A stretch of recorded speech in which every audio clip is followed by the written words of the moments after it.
So let's bring in Asia expert and author of Nuclear Showdown, North Korea Takes on the World, Gordon Chang, good friend of the program as well. Gordon, nice to see you as always. You agree with the CIA director that the North Korean regime has never been weaker than right now? Well, probably that's true, except for maybe at the end of the Korean War, the fighting in 1953.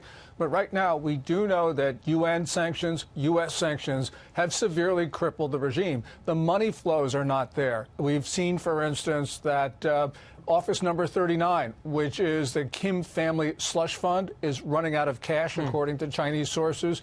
And South Koreans say that the regime in Pyongyang is not going to have any more foreign currency reserves by October at the current rate of depletion. That's a real indication that the sanctions are working. And that's the reason why I think Kim Jong Un actually has come to the table right now, because he wants sanctions relief. Yeah, well, he's certainly come to the table before and wanted meetings with U.S. presidents before. Let's deal with percentages real quick. And I know handicapping this stuff is hard. Chance that North Korea comes out of this and promises to give up their nuclear weapons is what? After maybe 6 months, 9 months, that's an 85% chance. All right, 85% chance that they will promise to do it. What's your chance that they will actually follow through on that promise? I think it's actually pretty high, especially if President Trump insists on verification. The only way any deal with North Korea will work is that they have no choice but to comply. In other words, that we have the strictest inspections regime on Earth. We've proposed that in the past. We haven't gotten it in those prior deals, including the 1994 agreed framework. If we get it this time, then we can be pretty sure that the Kims will comply because we've got inspectors there. Yeah, but they can kick the inspectors out. They can say we're no longer going to abide by the deal. They did that before in 2006. They did it in 2009.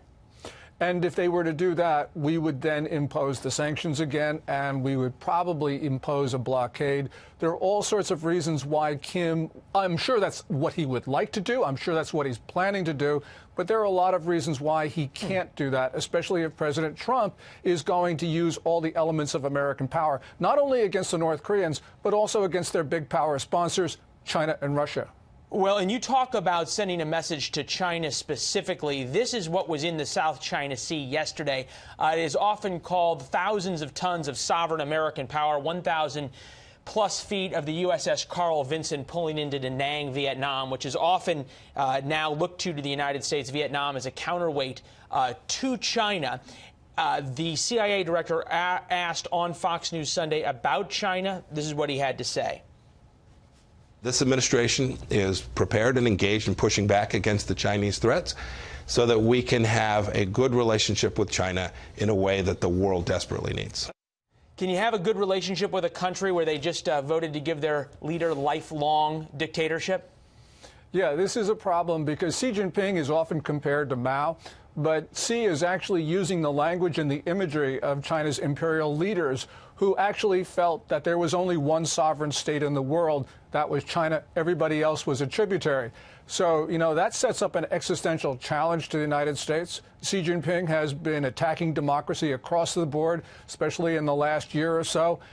It's going to be very difficult. The only way that you can have an acceptable relationship with him, as CIA Director Pompeo said, we push back at them, we push back at hard, so they realize that they're dealing with a different United States than they've seen over the last 4 decades. Can you push back at them hard, as you say, and at the same time rely on them to push hard on North Korea that we want them to do?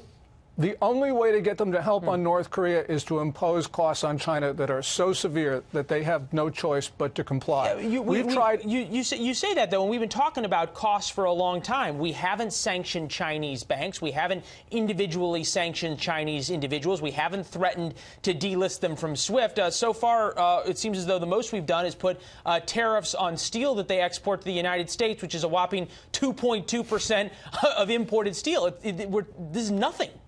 Yeah, and if it were President Chang, you would see Bank of China unplugged from the global financial system for devising and operating a money laundering scheme for the North Koreans. Why haven't we done that yet?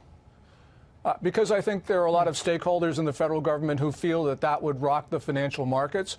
But if you feel North Korea poses an existential threat, as most people do, then yeah, the price for that is unplugging some Chinese banks and some unpleasant conversations with the Chinese leader. But eventually that gets us to a much better place, because all of these theories that we have had about dealing with China, which sound good to the ear,